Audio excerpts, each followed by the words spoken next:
मैं पूरे दावे के साथ कह सकता हूँ कि पिन होल कैमरा के बारे में आप लोगों ने अभी तक कहीं भी नहीं पढ़ा होगा। और हाँ, आप जिस भी फेमस टीचर से पढ़ते हो ना, चाहे 2 मिलियन हो, चाहे 4 मिलियन हो, चाहे ढाई मिलियन हो, चाहे 5 लाख हो, कोई भी टीचर से आप पढ़ रहे होंगे, मैं दावे के साथ कह सकता हूँ, उसके बैच में जो है पिन होल कैमरा के बारे में नहीं पढ़ाया गया होगा। तो बबुआ, अगर आपको एक क्वेश्चन जो है नहीं लिखा हुआ है और 2026 से पूछा हुआ भी है, तो आप कैसे सोच सकते हो कि आपका तैयारी जो है परिपूर्ण हो चुका है? नहीं ना सोच सकते। आपको ऐसे-ऐसे दमदार क्वेश्चन जो है पढ़ने होंगे और ऐसे दमदार क्वेश्चन जो है पढ़ने के लिए ये चैनल जो है सबसे बेस्ट चैनल है, अगर आप क्लास 10th में हो और बोर्ड एग्जाम की तैयारी कर रहे हो। तो नमस्कार साथियों, मेरा नाम है अज्ञात कुमार और आप सभी को इस मिशन मैट्रिक बिहार बोर्ड के चैनल पर आप सभी का स्वागत करते हैं। हम आज जो पढ़ा रहे हैं वो है टारगेट ऑब्जेक्टिव 2027, जिसपे ध्यान रखना साइंस विषय का जो है आज फिजिक्स का एक पहला चैप्टर लेकर के आ चुके हैं और इस पहला चैप्टर का नाम है प्रकाश, परावर्तन तथा अपवर्तन। यानी कि प्रकाश के परावर्तन तथा अपवर्तन से संबंधित जो है जितने भी प्रश्न आपके परीक्षाओं में पूछे गए हैं या फिर पूछे जा सकते हैं, उसके लिए जो है गेस क्वेश्चन भी साथ में लेकर के आ चुके हैं और जितने पहले पूछे जा चुके हैं वो सारे के सारे क्वेश्चन जो है इसमें समाहित है। तो आप इस लेक्चर को बढ़िया से देखिएगा। अब जैसा कि आपको पता है कि इस चैप्टर में जो है टोटल 156 प्रश्न है। अब जाहिर सी बात है 156 को प्रश्न को जो है एक ही वीडियो में बताना काफी लंबा हो जाएगा। इसलिए हम आपसे जो है क्या कर रहे हैं जी, रिक्वेस्ट कर रहे हैं कि ये जो है वीडियो हमने जो है इस चैप्टर का जो है 2 लेक्चर में बनाया हुआ है। एक आपका पार्ट 1 है और एक आपका जो है पार्ट 2 है। अभी जिस वीडियो को आप देख रहे हो ये आपका पार्ट 1 देख रहे हो, जिसमें हम 1 नंबर से लेकर के जो है 80 नंबर तक के प्रश्नों को सभी को सभी क्या करेंगे, समझाएंगे। और वहीं जो पार्ट 2 होगा उसको जो है 81 नंबर से लेकर के जो है 158 नंबर तक के क्वेश्चन को सॉल्व करवा रहे होंगे। ठीक है, 158 156 को है ना, 156 को जो है प्रश्नों को हम यहाँ पे सॉल्व करवा रहे होंगे। ठीक है, तो टोटल प्लेलिस्ट में आपको जो है क्वेश्चन देखने को मिल जाएगा। तो अगर आपको जो है इसका दूसरा पार्ट देखना है, यानी कि 156 नंबर तक जो है प्रश्नों को पढ़ना है, तो आप प्लेलिस्ट में जा सकते हो। और यही नहीं, अगर आपको मैथ्स का भी जो है सारे के सारे जो है चैप्टर लाइन बाय लाइन चाहिए तो आप प्लेलिस्ट में जाओ। आपको जो है हिंदी का चाहिए या फिर जो है इतिहास का चाहिए, किसी भी चीज का चाहिए, आप जो है प्लेलिस्ट में जाकर के जो है पढ़ सकते हो। अगर अभी अब वीडियो अपलोडेड नहीं है तो आगे आने वाले समय में अपलोड हो जाएगा। इसलिए आपको बोल रहा है कि ये जो है सबसे बेस्ट चैनल है और जो है क्लास 10th का तैयारी कर रहे हो तो उसके लिए जो है आपको सब्सक्राइब कर लेना चाहिए, क्योंकि इस पे सारे के सारे वीडियोस लाइन बाय लाइन आपको मिलेंगे बिना किसी बकैती के। कोई बकवासबाजी आपके साथ नहीं करेंगे, सिर्फ और सिर्फ पढ़ाएंगे। ध्यान रखना, अगर कोई विद्यार्थी को पीडीएफ की जरूरत पड़ेगी तो टेलीग्राम का जो है लिंक नीचे डिस्क्रिप्शन में है। आप जो है डिस्क्रिप्शन से क्या करेंगे जी, टेलीग्राम को ज्वाइन कर लेंगे। वहां पे आपको सारे के सारे पीडीएफ जो है देखने को मिल जाएंगे। तो प्लीज आप लोग जो है ज्वाइन कर लीजिए। अभी तक एक भी विद्यार्थी जो है ज्वाइन नहीं किया हुआ है तो आप पहला विद्यार्थी बन सकते हैं टेलीग्राम चैनल को ज्वाइन करने वाले। तो प्लीज आप जो है जाकर के ज्वाइन कीजिए। इस वीडियो में हम यहाँ पे कंसेप्चुअल कुछ चीजें बताएंगे जिससे कंसेप्ट से भी आप लोग जो है समझ पाओगे। तो पूरा का पूरा ये वीडियो आपके लिए ही डिजाइन किया गया है और आप इसमें जो है बेस्ट तरीके से जो है अपना तैयारी कर सकते हो बिना किसी जो है समय को बर्बाद किए। ठीक है, तो चलते हैं यहाँ पे पहला क्वेश्चन पे। पहला क्वेश्चन क्या कर रहा है जी, आपतन कोण परावर्तन कोण के बराबर होता है। ये आप किस में पढ़े हो? तो आपको झट देना याद आएगा कि सर प्रकाश के परावर्तन के नियम में हम लोग पढ़े हैं। प्रकाश के परावर्तन का जो है 2 गो नियम था। पहला नियम था कि आपतित आपतन कोण परावर्तन कोण तथा आपतन बिंदु पर डाला गया अभिलंब, गड़बड़ हो गया। आपतित किरण, परावर्तित किरण तथा आपतन बिंदु पर डाला गया अभिलंब तीनों ही एक ही तल में होता है। फिर से एक बार सुन लो, आपतित किरण, परावर्तित किरण तथा आपतन बिंदु पर डाला गया अभिलंब तीनों एक ही समतल में होता है। इस बात को ध्यान रखना। दूसरा जो नियम आपने पढ़ा था कि आपतन कोण परावर्तन कोण के बराबर होता है, इस नियम को आपने पढ़ा था। तो ये 2 को नियम होता है प्रकाश के परावर्तन का। ठीक है, इसी में जो दूसरा नियम है आपका जो है बताता है कि आपतन कोण परावर्तन कोण के बराबर होगा, तो ऑप्शन सी हो जाएगा। वैसे स्नेल का नियम क्या होता है आपको हम जो है बढ़ाएंगे इसी लेक्चर में, लेकिन फिर भी आप कमेंट करके बता सकते हो स्नेल का नियम। तो जरा सा बताने का प्रयास करो, देखते हैं कितने बच्चे जो है कमेंट कर पाते हैं जिनको स्नेल का नियम पूरा प्रॉपर याद हो। ठीक है, देखते हैं कितने लोग कमेंट कर पाते हैं। जो सेकंड नंबर क्वेश्चन है वो कह रहा है कि पिन होल कैमरा में निम्नलिखित में क्या बनता है? तो पिन होल कैमरा में जो है प्रतिबिंब बनता है। अच्छा देखो ध्यान से, पिन होल कैमरा जो है ध्यान रखना, ये जो है बहुत ही शानदार सा कैमरा है जिसमें जो है कोई लेंस नहीं होता है।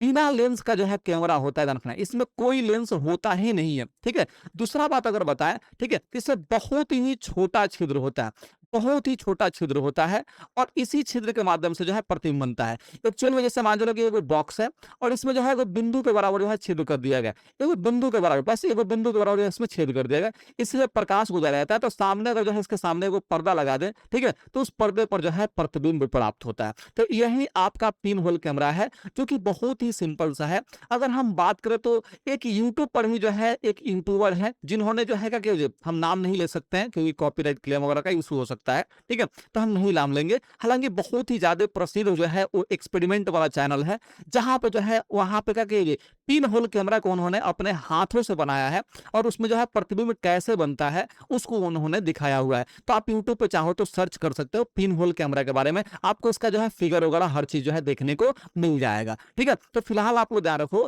कि पिन होल कैमरा में जो है कोई लेंस नहीं होता है और बहुत ही छोटा छिद्र से प्रकाश को गुजारने पर उसका प्रतिबिंब प्राप्त हो जाता है सामने वाले जो है पर्दे पर, ठीक है? इस बात ध्यान रखना, यानी कि इसमें जो है प्रतिबिंब बनेगा। क्या बनेगा जी? प्रतिबिंब। छाया नहीं बनता है, होलोग्राम नहीं बनता है, तो प्रतिबिंब बनाता है।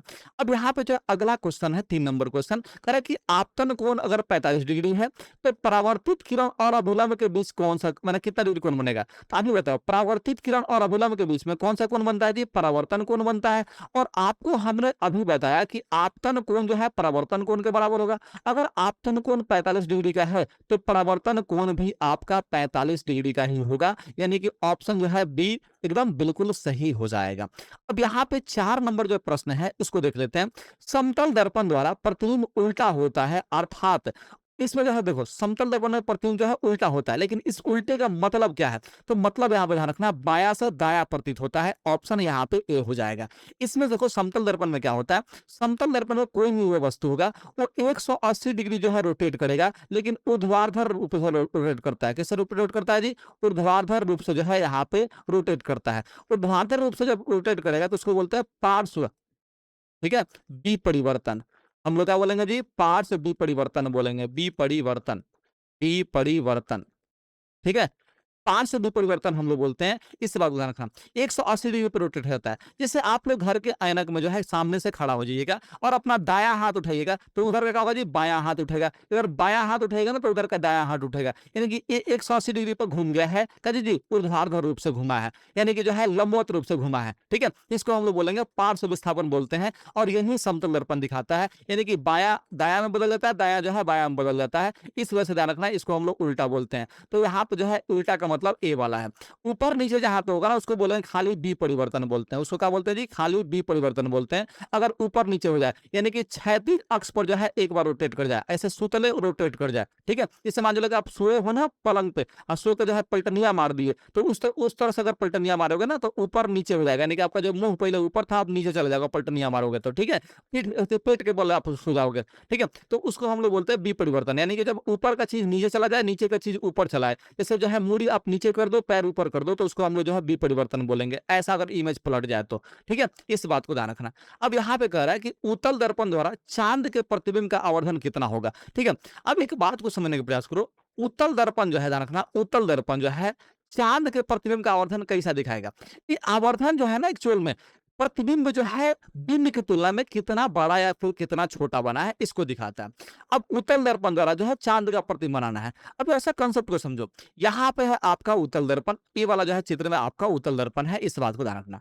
अब ये जो है उत्तल दर्पण है, चांद आपका अनंत पे है, ठीक है? और अनंत का प्रतिबिंब जो है यहाँ पे फोकस में बनता है। अनंत का प्रतिबिंब क्या बनेगा जी? यहाँ पे फोकस में बनता है। और फोकस पे जो प्रतिबिंब बनेगा ना वो क्या होगा जी? बहुत ही छोटा होगा, बहुत ही क्या होगा जी? छोटा होगा। यानी कि यहाँ पे आवर्धन जो दिखाएगा वो लगभग जो है इतना मैंने छोटा दिखा देगा, इतना छोटा दिखाई देगा कि लगभग जो है नगण्य हो जाएगा। क्या हो जाएगा जी? वो नगण्य हो जाएगा। यानी कि जो है यहाँ पे उत्तल दर्पण द्वारा जो है चांद का प्रतिबिंब जो होगा उसका आवर्धन अगर देखोगे तो वो लगभग नगण्य हो जाएगा, बहुत ही छोटा हो जाएगा, यानी कि नाम मात्र का जो है उसका प्रतिबिंब बनेगा। क्योंकि उत्तल दर्पण ध्यान रखना, ये चांद के प्रतिबिंब को क्या बनाएगा जी? बहुत ही छोटा बनाएगा, क्योंकि चांद यहाँ पे उत्तल दर्पण के लिए अनंत पर होगा। कहाँ होगा जी? अनंत पर होगा। अगर अनंत पे होगा ध्यान रखना तो इसका प्रतिबिंब कहाँ बनेगा जी? फोकस में बनेगा। प्रतिबिंब कहाँ बनेगा? फोकस में बनेगा। अगर फोकस से प्रतिबिंब बनेगा ध्यान रखना, ठीक है, तो बहुत ही छोटा बनेगा, जिसको हम लोग नगण्य मान सकते हैं। क्या मान सकते हैं जी? नगण्य मान सकते हैं। तो ऑप्शन जो है यहाँ पे सी हो जाएगा।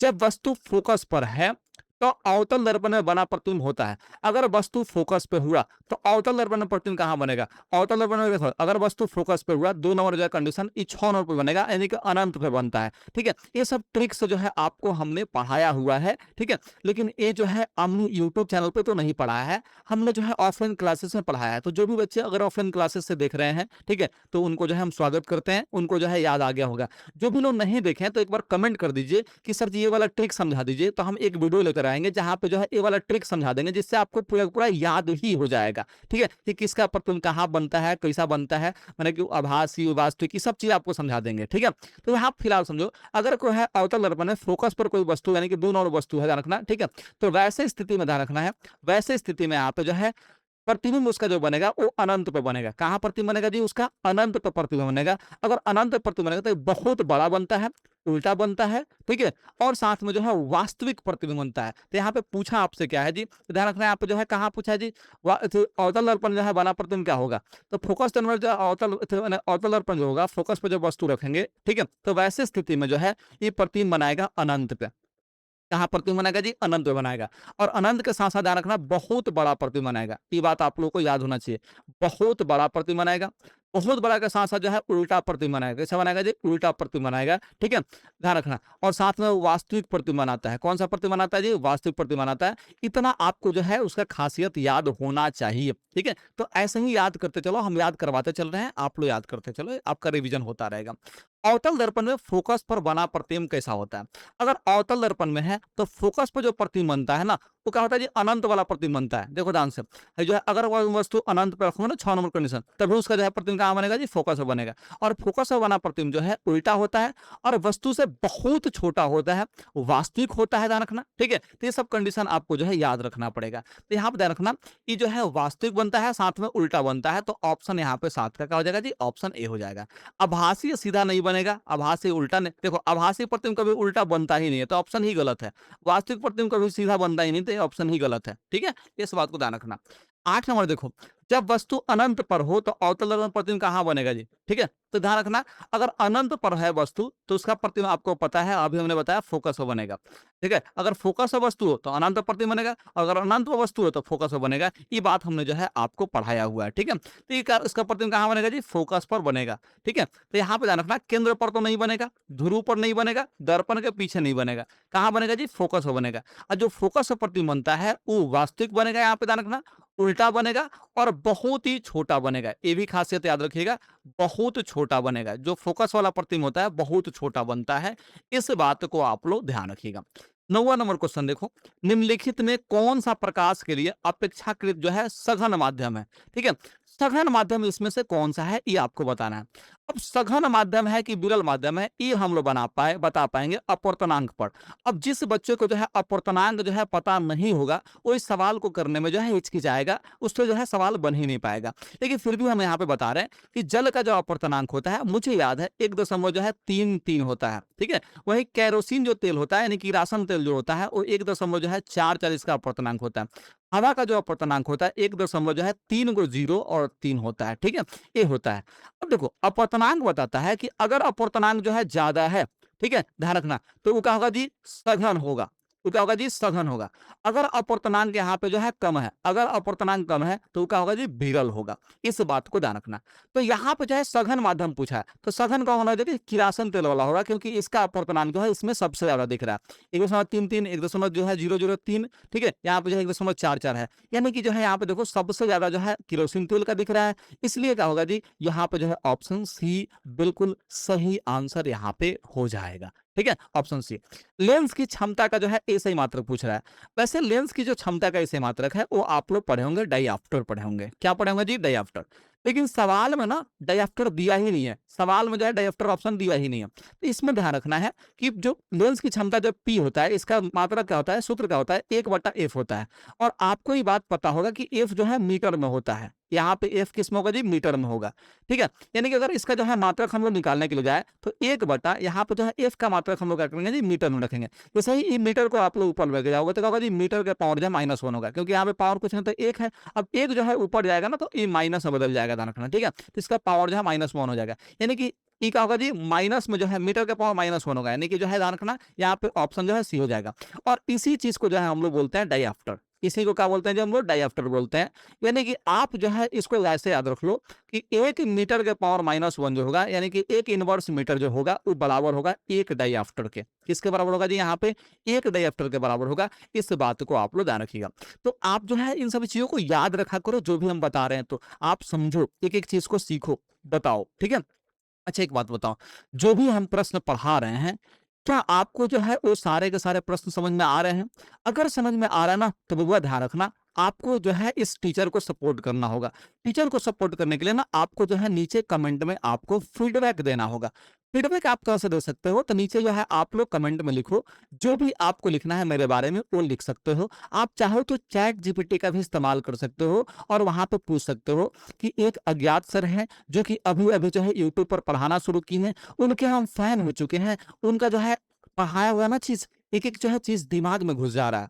हमें उनके लिए जो है कमेंट करना है, क्या कमेंट में लिखें तुम बता दो। अगर आप जो है मुँह से बोलकर इतना चीज़ बोलोगे ना, तो अपने आप जो है कमेंट बहुत सारा जनरेट करके दे देगा और आप उसमें से कुछ भी कमेंट जो है लिख कर के जो है कॉपी पेस्ट कर सकते हो। मुझे बहुत सुकून मिलेगा, चैट जीपीटी वाला ही कमेंट जो है लिख दो, लेकिन लिखो, ठीक है? क्योंकि मुझे सुकून मिलता है आप लोग कमेंट पढ़ के। तो प्लीज़ आप लोग एक कमेंट ज़रूर ड्रॉप करो, ठीक है? ताकि जो है हमें एक मोटिवेशन प्राप्त हो और हम आपके लिए जो है रेगुलर वीडियो जो है लेकर के आएँ, ठीक है? तो प्लीज़, प्लीज़, प्लीज़ आपसे रिक्वेस्ट है, कमेंट ज़रूर कर दो मेरे लिए, कुछ तो कमेंट कर दो, कुछ तो लिख दो, गाली नहीं दे दो लेकिन लिख दो कि हाँ, मास्टरवा तोरा से हम बहुत ही बुरा स्थिति में मिले। ऐसे कुछ भी लिख दो। देखो, अपवर्तनांक की इकाई क्या होती है? तो अपवर्तनांक का जो है कोई इकाई नहीं है, ये मात्रक विहीन होता है। ये क्या होता है जी? मात्रक विहीन होता है। इसका कोई मात्रक नहीं होता है, इसका कोई मात्रक नहीं होता है, इस बात को ध्यान रखना। ऐसा क्यों? क्योंकि अपवर्तनांक का जो परिभाषा होता है, क्या होता है जी? वो किसी माध्यम में जो है प्रकाश की चाल बटा जो है कह लीजिए निर्वात में प्रकाश की चाल, ठीक है? इन दोनों का जो अनुपात होगा, उसी को हम लोग अपवर्तनांक बोलते हैं। या फिर कई बार परिभाषा ऐसे भी होता है कि माध्यम 1 में प्रकाश की चाल होता है, माध्यम 2 में प्रकाश की चाल के अनुपात को हम लोग अपवर्तनांक बोलते हैं। अब होता क्या है कि ऊपर भी चाल है, नीचे भी चाल है। अब ऊपर चाल का मात्रक मान चलो मीटर प्रति सेकंड लिख दिए, इसका नीचे वाला चाल का मात्रक भी मीटर प्रति सेकंड है। क्या होगा जी? ये दोनों जो है कट जाएगा और मात्रक ही जब कट गया तो उसका मात्रक बचा कहाँ? जब मात्रक नहीं बचा तो क्या हो गया जी? ये मात्रक विहीन बन गया, ठीक है? तो अपवर्तनांक का आप लोग कोई भी ऐसा ही मात्रक जो है आप लोग नहीं देख पा रहे होंगे, क्योंकि उसका मात्रक ही कट जाता है। परिभाषा में जब देखोगे तो उसका सूत्र होता है, तो सूत्र में ऊपर भी चाल आएगा, नीचे भी चाल आएगा, तो दोनों चाल के मात्रक क्या हो जाएंगे जी? आपस में कट जाएंगे, तो इसलिए मात्रक विहीन बन जाएगा, यानी कि इसका कोई मात्रक नहीं होगा अपवर्तनांक का।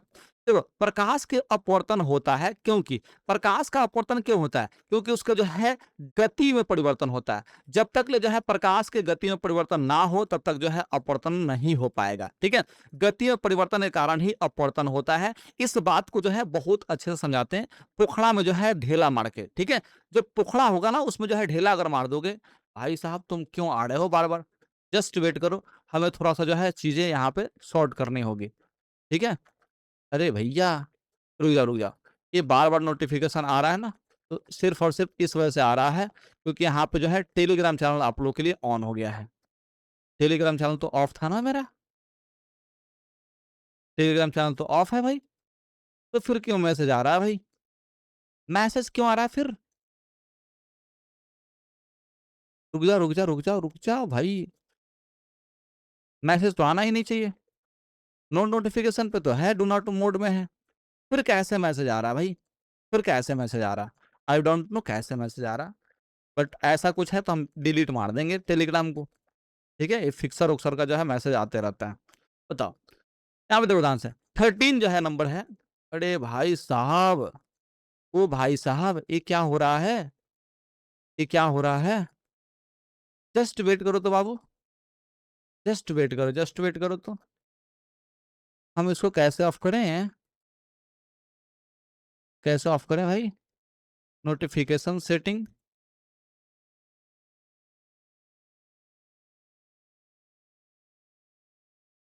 ठीक है? बंद हो जा भाई, सारे सारे नोटिफ़िकेशन बंद हो जा।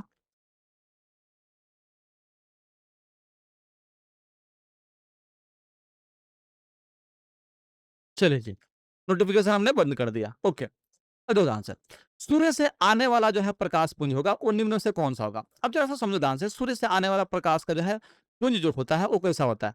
अब देखो ध्यान से, यहाँ पे जो है अगर इतना बड़ा का सन है, यानी कि जो है ये आपका जो है सूर्य है, तो ध्यान रखना मात्र इतना ही बड़ा का जो है पृथ्वी है। इतना जो है साइज में अंतर है, ध्यान रखना। अगर सूरज जो है इतना बड़का है, तो पृथ्वी बस उतना ही सा बड़का है। अब जैसे सोचो, इसका जो है प्रकाश, सूरज का प्रकाश हर एक दिशा में फैल रहा है, लेकिन जो धरती पर प्रकाश आएगा, वो कुछ ऐसा ही तो आएगा प्रकाश। क्या आप समझ पा रहे हो जी? कुछ इतना ही हिस्सा का आएगा प्रकाश। अब जब इतना ही हिस्सा का प्रकाश आएगा, तो ये जो प्रकाश होगा, ये लगभग जो है समांतर होता है। ये लगभग क्या होता है जी? समांतर होता है। ये लगभग समांतर होता है, ठीक है? क्योंकि जो है ये बहुत कम हिस्सा का जो है प्रकाश आ रहा है। जैसे आपको पता है कि पृथ्वी क्या है जी? गोल है, लेकिन जहाँ पे आप रह रहे हो वो बहुत ही छोटा-सा हिस्सा है। पृथ्वी बहुत बड़ा हिस्सा है, पृथ्वी जो है बहुत बड़ा हिस्सा है, ठीक है? ध्यान रखना, पृथ्वी जो है बहुत बड़का है, बहुत बड़ा जो है पृथ्वी है। अब बहुत बड़ा पृथ्वी है, इसमें अगर बहुत छोटा-सा अगर हिस्सा होगा, वो समतल ही तो दिखाई देगा, वो आपको कुछ ऐसा समतल ही तो दिखाई देगा, ठीक है? तो ध्यान रखना, बहुत छोटे हिस्से का जो है प्रकाश पृथ्वी तक पहुँचता है, और ये जो है प्रकाश का होगा जी, बहुत छोटा हिस्सा का होने के चलते जो है, ये लगभग समांतर होता है, इस बात को ध्यान रखना, ठीक है? इसलिए जो है सूरज का प्रकाश जब धरती पे आएगा, तो उसको समांतर प्रकाश पुंज आप लोग मानिएगा। क्या मानिएगा जी? समांतर प्रकाश पुंज मानिएगा, इस बात को ध्यान रखें। किरणों के समूह को हम लोग जो है प्रकाश पुंज भी कहते हैं और किरण पुंज भी कहते हैं, इसलिए ऑप्शन आपका जो है सी बिल्कुल सही आंसर हो जाएगा। सी जो है इसका बिल्कुल सही आंसर होगा, क्योंकि प्रकाश पुंज और किरण पुंज दोनों भी आप कह सकते हो, इसमें कोई आपको आपत्ति नहीं होना चाहिए। आभासी प्रतिबिंब जो है कैसा होता है? तो हमेशा ध्यान रखना, आभासी प्रतिबिंब जो है सीधा ही होता है। आभासी प्रतिबिंब हमेशा सीधा होता है, ध्यान रखना। और देखो, जो भी वास्तविक प्रतिबिंब होता है वो उल्टा होता है। वास्तविक प्रतिबिंब क्या होगा जी? हमेशा उल्टा होता है। वही आभासी प्रतिबिंब हमेशा सीधा होता है, हमेशा सीधा। चाहे कोई भी दर्पण, कोई भी लेंस का बात कर दे। आभासी प्रतिबिंब बनेगा तो सीधा बनेगा। वास्तविक प्रतिबिंब बनेगा तो वो हमेशा उल्टा बनेगा। निम्न में से आवर्धक शीशा, आवर्धक शीशा यानी कि जो है मैग्नीफाइंग जो ग्लास होता है, वो कौन-सा होता है? आवर्धक शीशा कहने का मतलब जो है, जो प्रतिबिंब को करे जी बड़ा बनाए, ठीक है? जो प्रतिबिंब जो है बड़ा बना सकता है, वैसा वाला शीशा। और जो प्रतिबिंब बड़ा बना सकता है, उसमें क्षमता कौन-सा है जी? तो उसमें ध्यान रखना, उत्तल लेंस में जो है क्षमता होता है कि प्रतिबिंब को बड़ा बना सकता है, ठीक है? अवतल दर्पण जो होता है, ये भी प्रतिबिंब को बड़ा बना सकता है, ठीक है? लेकिन ये मैग्नीफाइंग ग्लास के बारे में बात कर रहा है, दर्पण के बारे में बात नहीं कर रहा है, ध्यान रखना, ठीक है? तो ये जो है दर्पण वाला जो है नहीं हो पाएगा, ठीक है? दर्पण वाला नहीं होगा। अवतल लेंस हमेशा छोटा प्रतिबिंब बनाता है वस्तु से हमेशा छोटा प्रतिबिंब बनाता है, यानी कि आवर्धक तो नहीं हो सकता है। आवर्धक शीशा का मतलब जो है बड़ा प्रतिबिंब जो है बनाने वाला हो, ठीक है? तो बड़ा प्रतिबिंब बनाने वाला जो है उत्तल लेंस ही होगा, ठीक है? ध्यान रखना, उत्तल लेंस ही होगा। 17 नंबर देखो, कौन सी लेंस में वास्तविक एवं आभासी दोनों प्रकार के प्रतिबिंब बन सकते हैं? तो वास्तविक भी प्रतिबिंब बने और आभासी भी प्रतिबिंब बने, ऐसा सिर्फ और सिर्फ जो है उत्तल लेंस में संभव है, ठीक है? लेंस का बात करें तो उत्तल लेंस में संभव है। अवतल लेंस में हमेशा जो है आभासी प्रतिबिंब ही बनता है, इसमें वास्तविक प्रतिबिंब नहीं बनता है। अवतल लेंस में जो है वास्तविक प्रतिबिंब नहीं बनता है, इस बात को ध्यान रखना। हमेशा क्या बनेगा जी? आभासी प्रतिबिंब बनेगा। तो ऑप्शन यहाँ पे जो है ए बिल्कुल सही आंसर हो जाएगा। अगला देखो ध्यान से, अगला सवाल क्या है जी? कह रहा है कि लेंस की फोकस दूरी एफ और क्षमता पी हो तो इसमें से कौन संबंध होगा? अब आपको पता है कि जो प्रकाश प्रकाश कर लेंस की जो क्षमता होता है पी, इसका फॉर्मूला क्या होता है जी? 1/f होता है। तो देखो ध्यान से, पी है बट्टा के नीचे एफ है, तो कहाँ जाएगा जी? इधर जाएगा, तो गुना हो जाएगा, यानी कि पी में जो हम लोग एफ से गुना कर लेंगे, बराबर में यहाँ पे 1 रहेगा, यानी कि जो है पी गुने एफ बराबर 1 हो जाएगा, जो कि यहाँ पे ऑप्शन जो है बी में है, तो ऑप्शन बी हम लोग टिक कर देंगे। आप कहोगे जी सर बिल्कुल टिक कर देंगे। यहाँ पे देखो ध्यान से, 19 नंबर सवाल क्या कर रहा है जी? फोकस दूरी जो है 20 सेंटीमीटर के अवतल दर्पण की वक्रता त्रिज्या क्या होगी? ठीक है, देखो फोकस दूरी यानी कि एफ का जो मान है वो 20 सेंटीमीटर है, तो आपको अवतल दर्पण की जो है वक्रता त्रिज्या यहाँ पे आर का मान निकालना है, ठीक है? अगर फोकस दूरी एफ का मान 20 है, तो यहाँ पे वक्रता त्रिज्या आर का मान निकालना है। अब आपको पता है कि आर का जो सूत्र होता है वो 2f के बराबर होता है, यानी कि फोकस दूरी का दुगुना होता है। यानी कि देखो ध्यान से, फोकस का मान अगर 20 सेंटीमीटर है, तो बस 20 का दुगुना कर देंगे, तो हमारा कितना आ जाएगा जी? 40 आ जाएगा, जो कि यहाँ पे जो है ऑप्शन सी में दिया हुआ है, ठीक है? तो आपको ध्यान रखना है सूत्र को दिमाग में। आर जो होगा, त्रिज्या जो आर होगा, वो फोकस दूरी का दुगुना होगा, यानी कि एफ का दुगुना होगा, तो 20 का दुगुना कितना होगा जी? 40 होगा, दिमाग में बनेगा, ऐसे लिख करके बनाने की आवश्यकता नहीं है। कांच की एक समांतर पट्टिका पर श्वेत किरण जो है तिरछी आपतित होती है, ठीक है? श्वेत किरण का होगा जी तिरछा आपतित होगा। एगो समांतर पट्टिका है कांच का, ठीक है? उस पर जो है सफेद किरण जो है तिरछा आपतित हुआ। निम्नलिखित में से जो है कौन प्रथम अपवर्तन के साथ घटित होगा? अगर पहली बार अपवर्तन होगा तो उसमें क्या घटित होगा? तो पहली बार में जो है वो विचलित होगा। क्या होगा जी? विचलित होगा। ध्यान रखना। जैसे एक कांच का जो है मान चलो कि स्लैब है, ठीक है? इसमें जो प्रकाश का किरण जब आएगा तो क्या होगा जी? ये चूंकि विरल माध्यम से सघन माध्यम में प्रवेश कर रहा है, कांच में प्रवेश कर रहा है, हवा से जो है कांच में प्रवेश कर रहा है, तो वैसे स्थिति में अभिलंब की ओर मुड़ेगा। क्योंकि देखो ध्यान से, ये जो है जा रहा था आपका इधर जा रहा था, लेकिन चूंकि अभिलंब की ओर मुड़ेगा तो यानी कि ऐसा होगा, यानी कि ये क्या हुआ जी? विचलित हुआ। इतना डिग्री का हुआ जी? विचलित हुआ। तो यहाँ पे ध्यान रखना है, ये प्रथम अपवर्तन के साथ यहाँ पे विचलन होगा। ये पहला अपवर्तन के साथ जो है विचलन हो रहा है, विचलन, ठीक है? क्योंकि अभिलंब की ओर मुड़ रहा है। क्या होगा जी? यहाँ पे अभिलंब की ओर मुड़ रहा है। अब देखो, उत्तल दर्पण में आवर्धन का महत्तम मान क्या होता है? अब इतना ध्यान रखना, उत्तल दर्पण जो आवर्धन का महत्तम मान होता है वो हमेशा जो है 1 से छोटा होगा।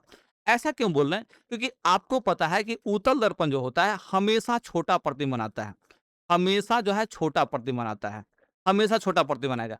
वस्तु के बराबर प्रतिबिंब नहीं बना सकता है, वस्तु से बड़ा प्रतिबिंब नहीं बना सकता है। ठीक है? तो इसका मतलब क्या हुआ कि इसका जो है उत्तल दर्पण में जो है ध्यान रखना, आवर्धन का जो मान होगा वो क्या होगा जी? यहाँ पे हमेशा छोटा आएगा। छोटा आएगा मतलब 1 से जो है छोटा होगा। महत्तम मान क्या होगा जी? 1 से हमेशा छोटा आएगा।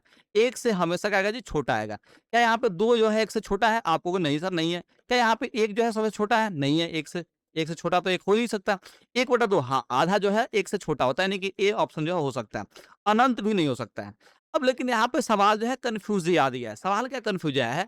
महत्तम मान पूछ रहा था, मैक्सिमम मान पूछ रहा था और मैक्सिमम मान के रूप में जो है 1/2 दिया है। क्या 1/2 ही मैक्सिमम मान होगा?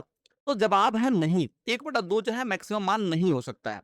यहाँ पे एक बात को समझने का प्रयास करो। अगर हम लोग जो है उत्तल दर्पण का बात करते हैं, उत्तल दर्पण का बात करते हैं, तो उत्तल दर्पण ध्यान रखना, ध्रुव के जितना ही नज़दीक होगा, ठीक है? लगभग प्रतिबिंब जो है उसके बराबर आस-पास में बनता जाएगा। लेकिन एकदम एग्ज़ैक्ट बराबर जो है वस्तु के नहीं बन सकता है। वस्तु से हमेशा क्या होगा जी? छोटा होगा, ठीक है? तो हम इसको आधा नहीं मान सकते हैं। इसको आधा नहीं मान सकते हैं। आधा से ज़्यादा भी जो है आवर्धन का मान हो सकता है। आधा से ज़्यादा भी आवर्धन का मान हो सकता है, ठीक है? लेकिन ध्यान रखना 1 के बराबर कभी नहीं हो सकता है। इसका मान जो है 1 के बराबर नहीं हो सकता है। 1 से जब भी रहेगा तो छोटा ही रहेगा। 1 से जब भी रहेगा तो क्या रहेगा जी? छोटा ही रहेगा। इस बात को आप लोग ध्यान रखिएगा, ठीक है? अब देखो ध्यान से, किसी वस्तु का जो है अवतल दर्पण द्वारा बना प्रतिबिंब जो है आभासी है।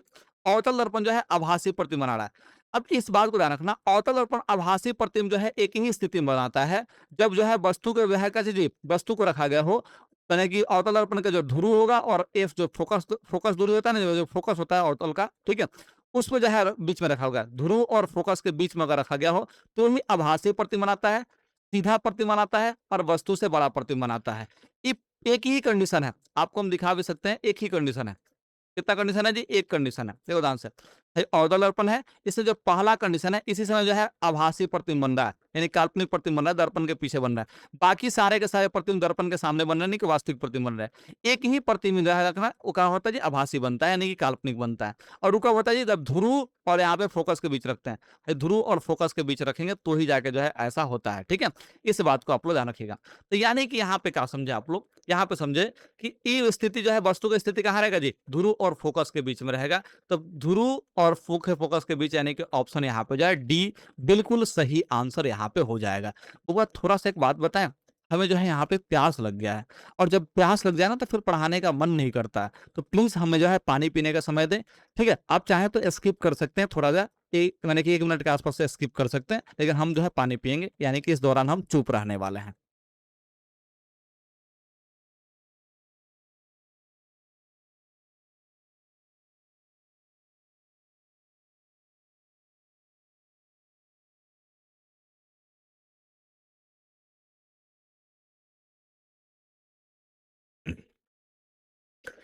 हाँ जी, संविधान से 23 नंबर क्वेश्चन क्या कर रहा है जी?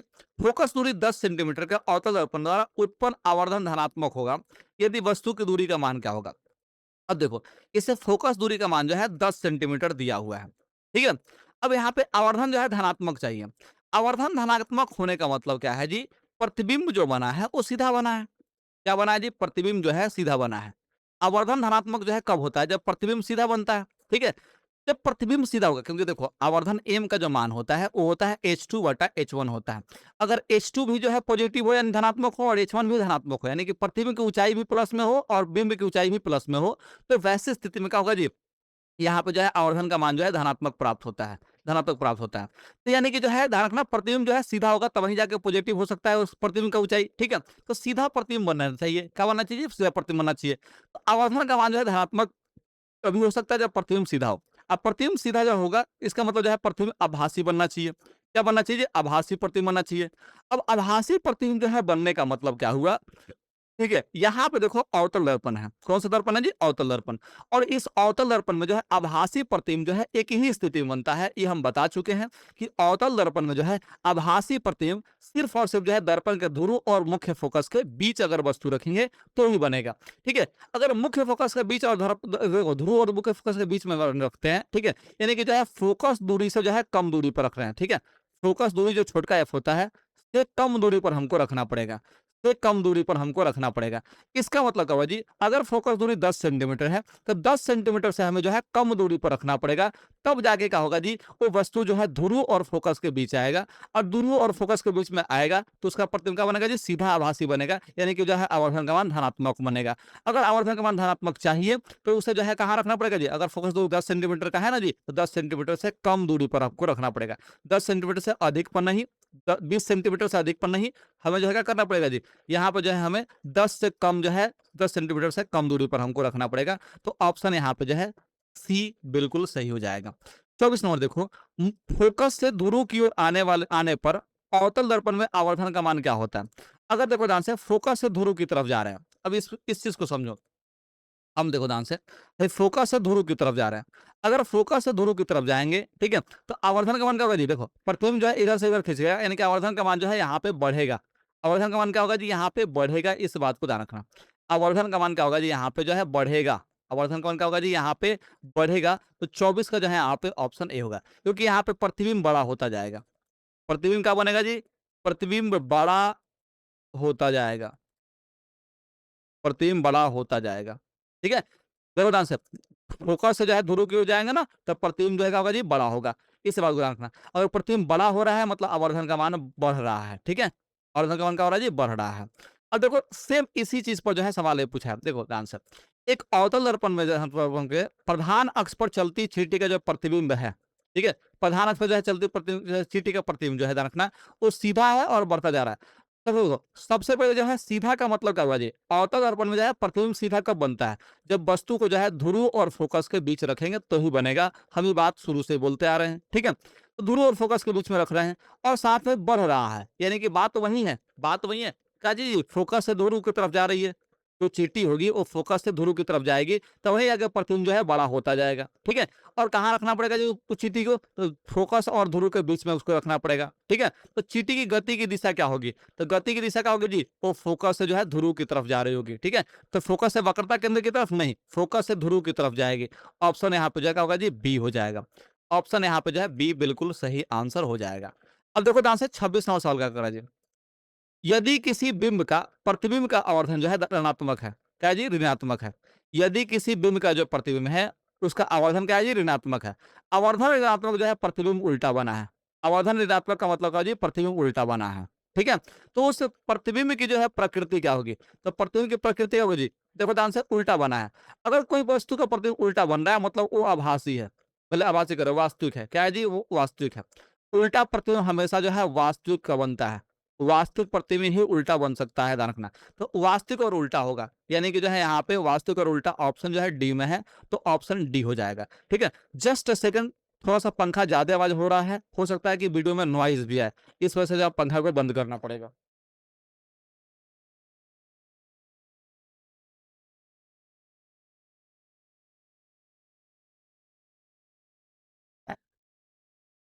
हाँ जी, बिल्कुल हम आ गए। देखो ध्यान से, 27 नंबर, यदि अवतल दर्पण का जो है निचला आधा भाग जो है टूट जाता है तो प्रतिबिंब कैसा बनेगा। अगर निचला आधा भाग अगर टूटेगा ना तो प्रतिबिंब जो है पूरा का पूरा जो है एकदम क्लियर नहीं बनेगा, तीव्र जो है यहाँ पे नहीं बन पाएगा, यानी कम तीव्र बनेगा। यानी कि जो है वहां पे जो है कम प्रकाश का परिवर्तन होने के चलते जो है यहाँ पे कम तीव्र बनेगा, लेकिन प्रतिबिंब जो है पूरा बनेगा, ध्यान रखना भाई, आधा नहीं बनेगा, ठीक है, ध्यान रखना। पूरा का पूरा प्रतिबिंब बनेगा। 28वां सवाल क्या कर रहा है जी, वायु का जो है निरपेक्ष अपवर्तनांक वास्तव में कितना होता है? आपको पता है ना वायु का अपवर्तनांक क्या होता है जी?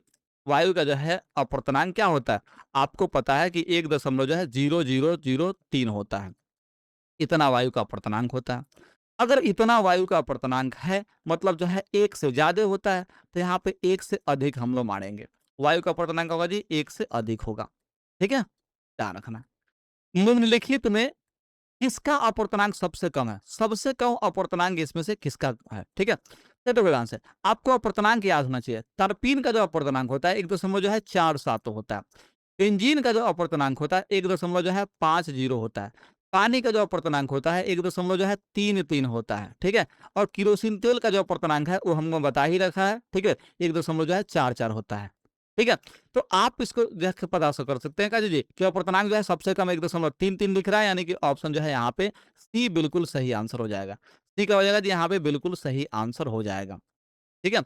30 नंबर सवाल यहाँ पे देखो, एक प्रकाश किरण का जो है किरण एक समतल दर्पण पर जो है लंबवत आपतित होती है। ठीक है?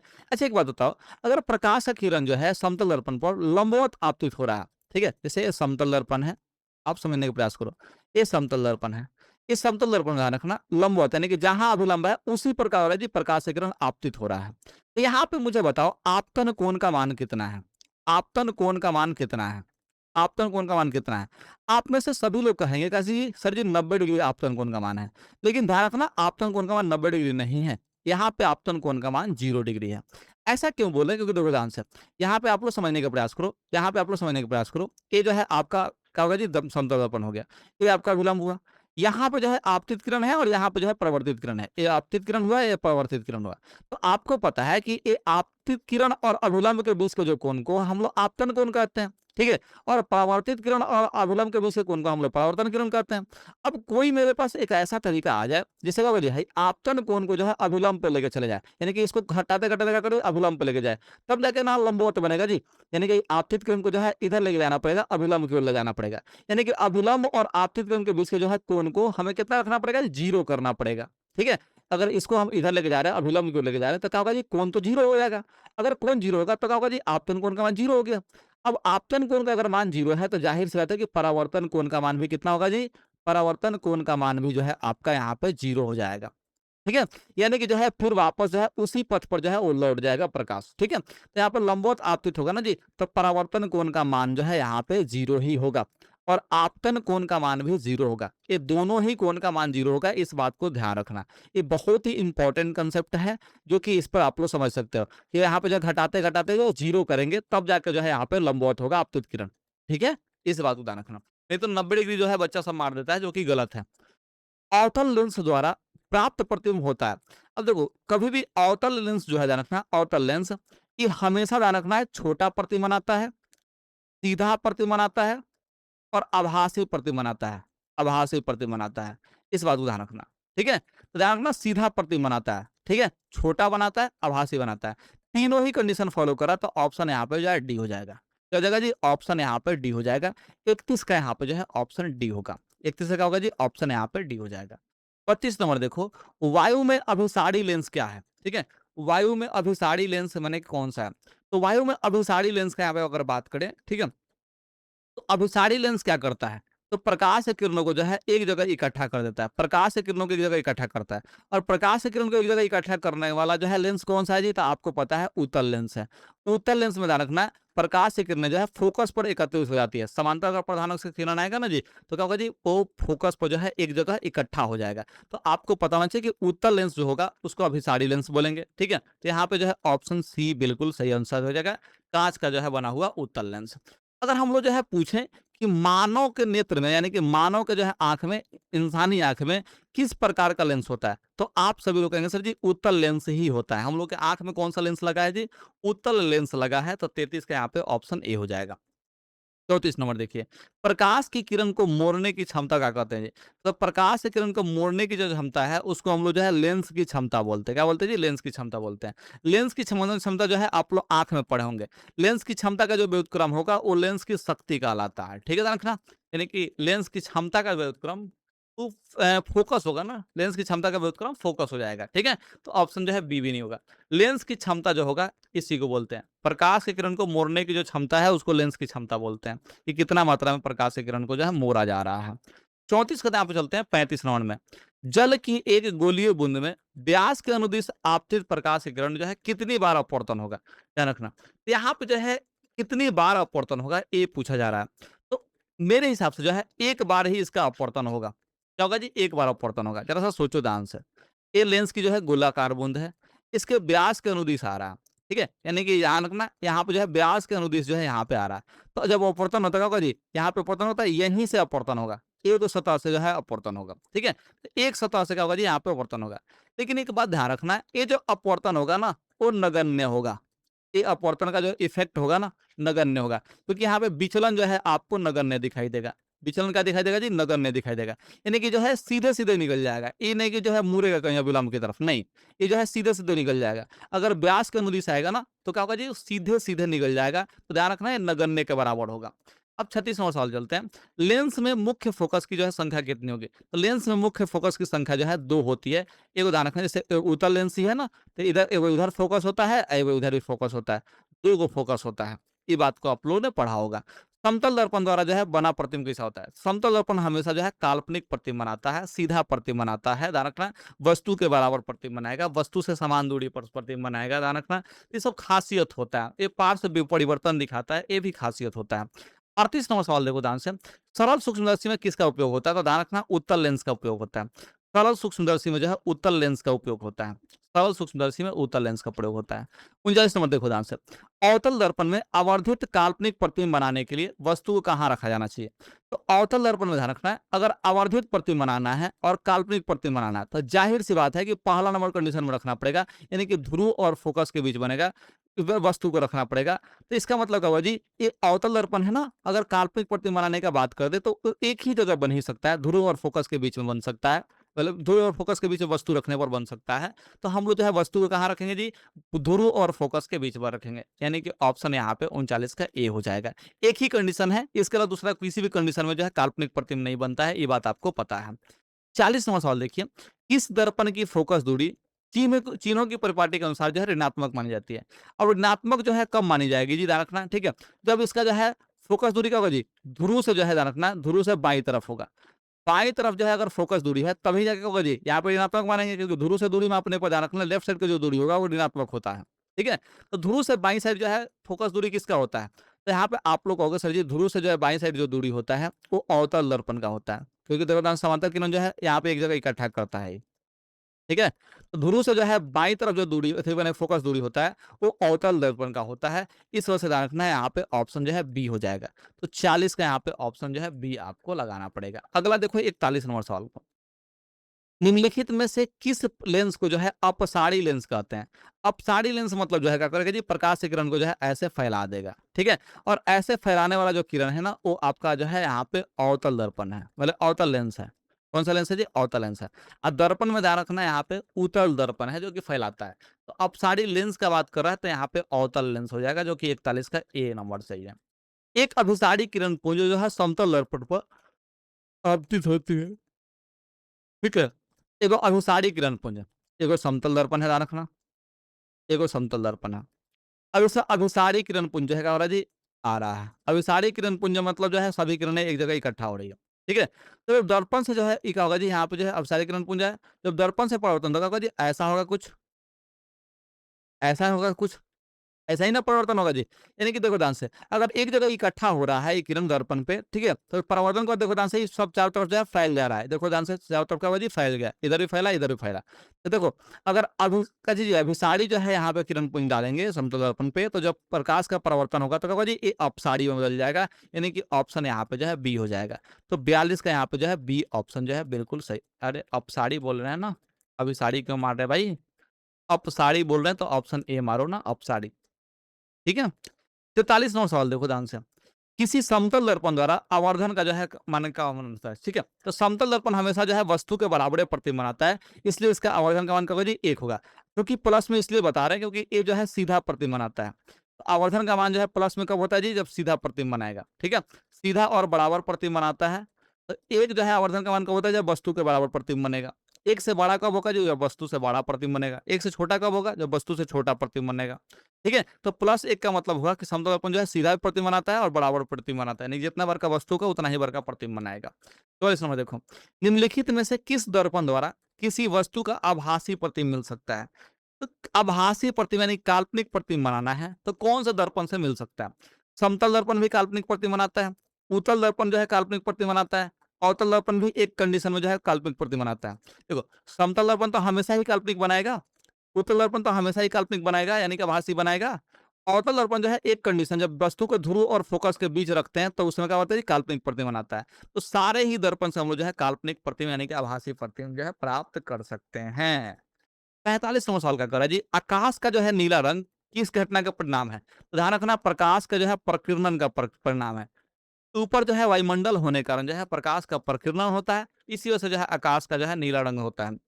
अगर प्रकीर्णन ना हो तो प्रकाश आकाश का रंग जो है नीला नहीं होगा और यही कारण है कि अंतरिक्ष यात्री को आकाश जो है काला दिखता है।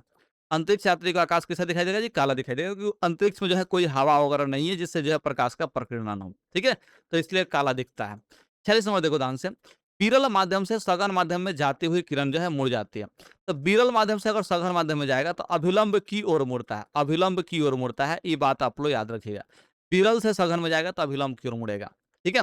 अगर अभिलंब से दूर भाग रहा है मतलब जो है सघन से विरल की तरफ जा रहा है, सघन से विरल की तरफ जाए तो क्या होगा जी? अभिलंब से दूर भागेगा। सघन से जो है विरल की तरफ जाएगा तो क्या होगा जी? अभिलंब से दूर भागेगा। ध्यान रखना। ठीक है? अब देखो, निम्नलिखित में से किस लेंस की फोकस दूरी धनात्मक होगी? कौन सा लेंस का फोकस दूरी क्या होता है जी? धनात्मक होता है। तो कौन सा लेंस का यहाँ पे जो है फोकस दूरी धनात्मक होगा जी? तो जिसका जो है क्या होगा जी? यहाँ पे जो है फोकस दूरी जो है दाईं तरफ होगा। प्रकाशीय केंद्र यहाँ पे है, दाईं तरफ अगर फोकस दूरी है तो क्या होगा जी? यहाँ पे जो है धनात्मक होगा। और दाईं तरफ जो है फोकस दूरी किसका होता है जी? तो उत्तल लेंस का होता है। यानी कि जो है यहाँ पे ऑप्शन ए हो जाएगा। तो 47 का यहाँ पे ऑप्शन ए बिल्कुल सही आंसर हो जाएगा। 48 नंबर देखो ध्यान से। चिन्हों की निर्देशांक परिपाटी में धनात्मक फोकस दूरी जो है किसका होता है? तो धनात्मक फोकस दूरी किसका होगा जी? तो जिसका दाईं तरफ जो है फोकस बनेगा। उत्तल दर्पण का जो है दाईं तरफ फोकस बनता है। उत्तल दर्पण का फोकस कहाँ बनता है जी? दाईं तरफ बनता है। उत्तल लेंस का जो है फोकस क्या होता है जी? उत्तल लेंस का फोकस ये भी दाईं तरफ होता है।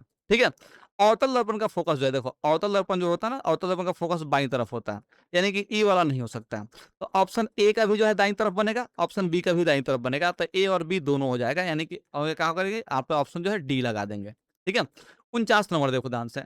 निर्देशांक चिन्ह परिपाटी में सभी दूरियां कहाँ से मापेंगे जी? तो ध्रुव से मापते हैं। अगर वहीं जो है लेंस का बात करें तो प्रकाशीय केंद्र से मापते हैं। कहाँ से मापते हैं जी? लेंस में जो है प्रकाशीय केंद्र से मापेंगे। दर्पण जो है ध्यान रखना, दर्पण में जो है ध्रुव से मापते हैं। 50 नंबर देखो ध्यान से। सघन माध्यम के विरल माध्यम में गमन करने पर आपतन कोण का जो मान होगा वो अपवर्तन कोण के मान में क्या संबंध दिखाएगा? देखो, सघन से विरल की तरफ जा रहा है यानी कि जो है जैसे मान चलो कि जल है। अब इसके इस जो सघन माध्यम है ना जी, इसमें से प्रकाश से किरण गया। ठीक है? तो जाहिर सी बात है देखो ध्यान से यहाँ पे अभिलंब होगा। ये क्या होगा जी? अभिलंब होगा।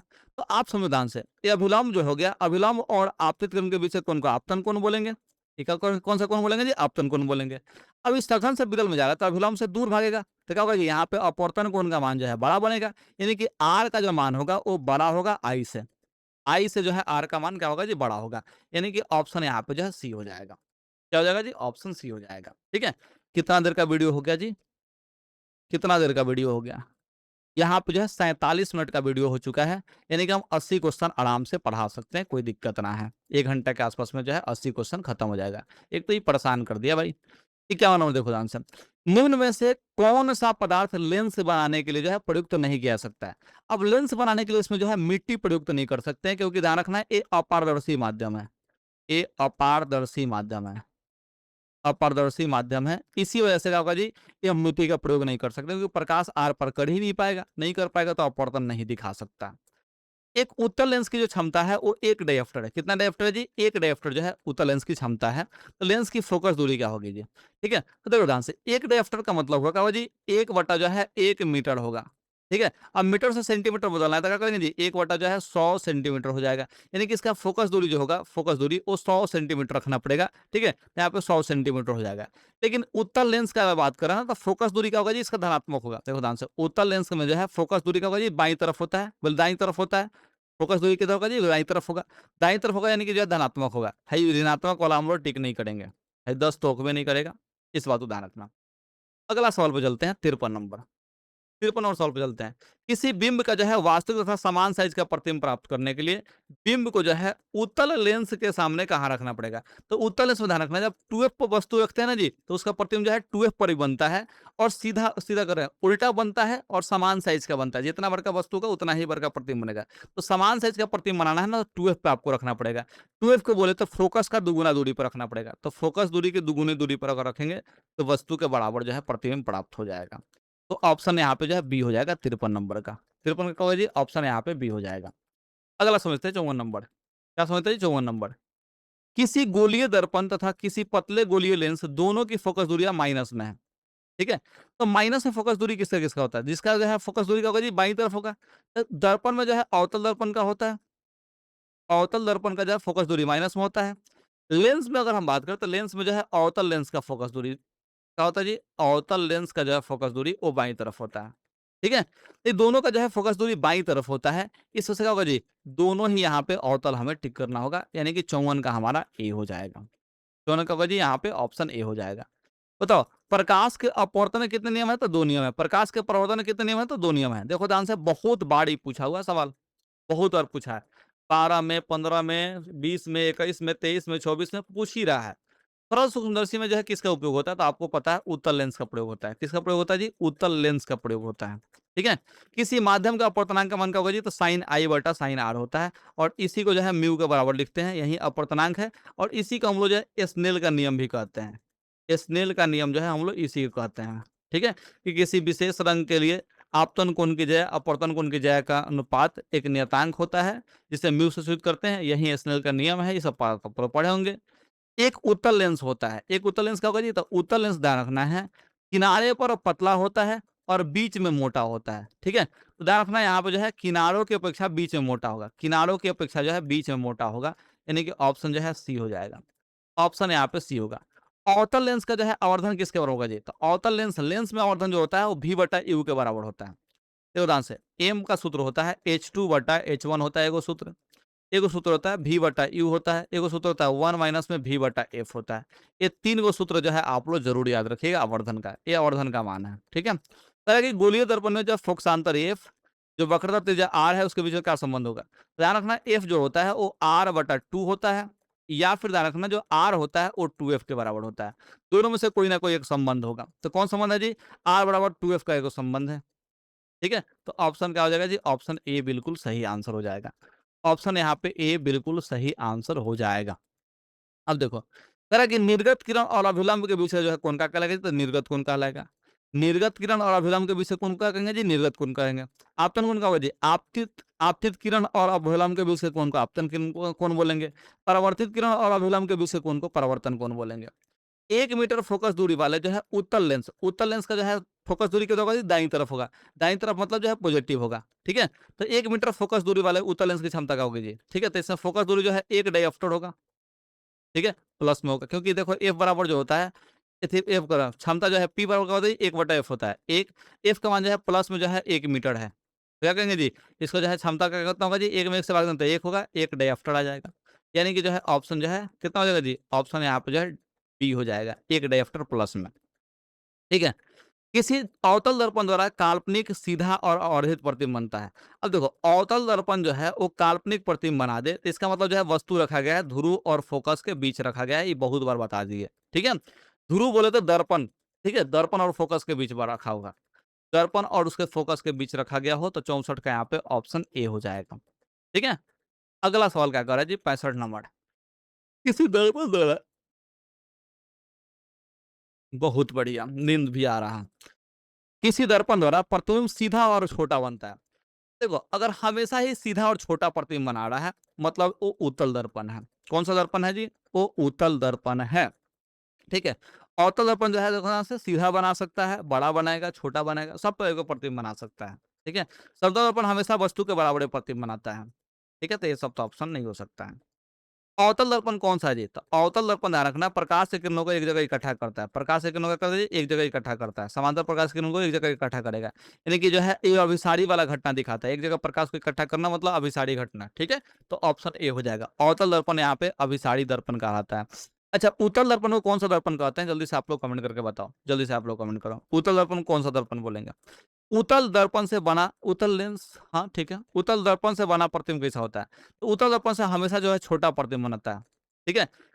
हमेशा क्या बनेगा जी? छोटा प्रतिबिंब बनेगा।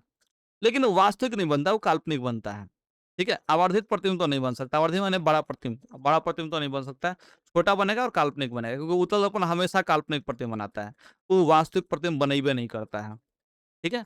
68 नंबर देखो, निम्नलिखित में किस दर्पण द्वारा किसी वस्तु का जो है वास्तविक प्रतिबिंब प्राप्त किया जा सकता है? तो वास्तविक प्रतिबिंब प्राप्त करने के लिए देखो ध्यान से, हमें अवतल दर्पण का प्रयोग करना पड़ेगा। समतल में हमेशा काल्पनिक बनेगा, उत्तल में भी हमेशा काल्पनिक बनता है, ये बात आपको पता होगा। 69 नंबर देखो, निम्नलिखित में किसमें बड़ा और वास्तविक प्रतिबिंब बनेगा?